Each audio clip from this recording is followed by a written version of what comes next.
Well, hello and welcome. My name is Boyd Howell. I'm going to spend a while in this next module on the store manager, and in this case from mostly a retail point of view, a retail perspective. And one of the interesting things that we know to be true when we're at seminars, right, when you are receiving a lot of information, is the fact that, and one of the phrases I like to use is that information's not implementation. So what I want to say right up front is that I will absolutely be making time for you. You'll see, and you absolutely, I'm sure you noticed when you came into the room earlier today, that there's plenty of resources, right, items that you can use when you get back to the store, right back to your place of business, that will support your efforts in making sure that you don't just leave this session today excited, but you make sure you actually go back and do something with the information. So I will be talking to you a little bit more about what we have right in the back of the room and throughout my presentation, but just wanted to get that out there to you right off the bat. So first section right now, the store manager, and let's just get right into this. So running a retail store, obviously, when it comes down to the store manager, requires so many different responsibilities. It requires an owner. Sometimes that's not just the owner, but that's also the manager. And I like to call that person the ownager, right, in that case. In many circumstances, this individual is forced to be a generalist.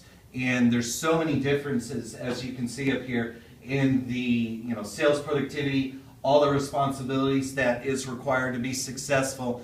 And in many cases, if it's not written down, it's not real. This manager, this owner, you, right, don't always know exactly what you need to be doing to be successful. How do I win the game? So next few minutes here, what we're going to talk about is how to make things, really establish those responsibilities, but then understand the fact that it's more than that. That responsibilities are what I need to be doing, but what are the behaviors, right, that really drive that so I know what I should be doing. So just our learning objectives here in this module. Why are store managers so vital to formulating and executing retail strategy? An interesting concept called a job responsibility checklist. And this information, right, the proprietary JRC, as I would refer to it, right, this information comes from the Friedman Group's Professional Retail Management course. And definitely an incredible proprietary concept is this JRC. And as I commented on just a few minutes ago, it's more than just the behaviors and responsibilities. Where are they located? How do I certify that I can actually do them, right, through a show me step on the floor? So we'll talk about that. Customizing that JRC for even more clarification. And then why such a strong belief system is required, right, for lasting improvement in customer service. So it's not just like training du jour, right, training of the day. It really becomes the culture of your business and your environment through that implementation. And what it means to work for you. When you turn around, who's behind you? Who are you? Right? Why do you inspire as a manager, as an owner? Why are people there? Hopefully, right, there's a reason that your team is with you. People want to work with you, right, for more than just the paycheck, right, that you're an inspiration to them. Who are you as a manager?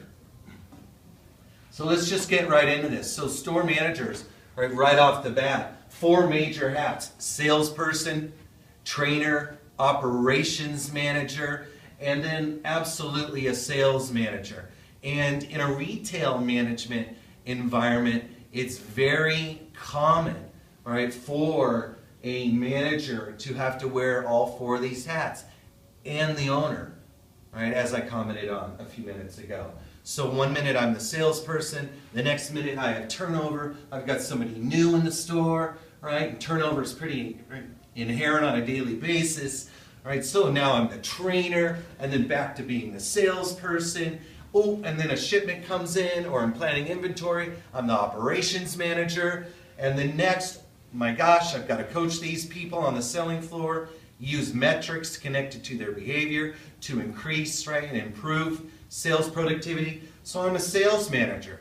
So there's a lot of hats already, right, that I'm wearing in successful management, right, especially within this retail environment.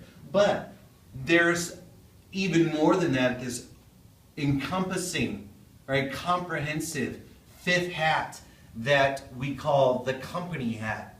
And the company hat is an interesting concept because it's connected to willingness, right? Some things that might not be as easily objectively measured, but somebody's willingness to do whatever it takes for the good of the company, right? The company hat. So it would really help, right, in this environment, management, right, an owner in defining this company hat for their team, really help in reducing that it's not my job, right? I wasn't hired to do that. This is something that would be explained, right? A successful manager would make clear, right, to their team right off the bat that this company hat is anything else, right, that you would be asked to do so the company succeeds.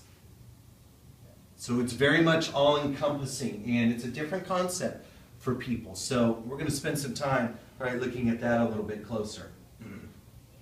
So as I just said, wearing a company hat is very much tied to this willingness, right? Anything within the department, right? Rather than just a specific set of job responsibilities and duties that might be listed in that job description or that job responsibility checklist. And willingness is an interesting concept connected to management because it's absolutely one of those things that you cannot teach. Right? Somebody is either willing or they are not. You know, a lot of people in my years of experience being in the field, right, working with independent owners, right, retailers, one of the number one things that I always hear is I want my people to be motivated. Why aren't they motivated? Well, motivation refers to the behaviors that people choose for themselves.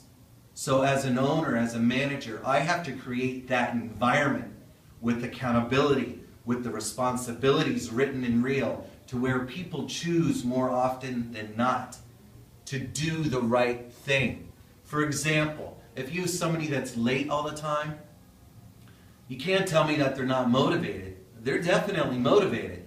They're just motivated to be late, right? They're very good at it. They make it happen all the time. So that's a behavior they're choosing for themselves. It's not the behaviors you want out of them, but they're still motivated to be doing that.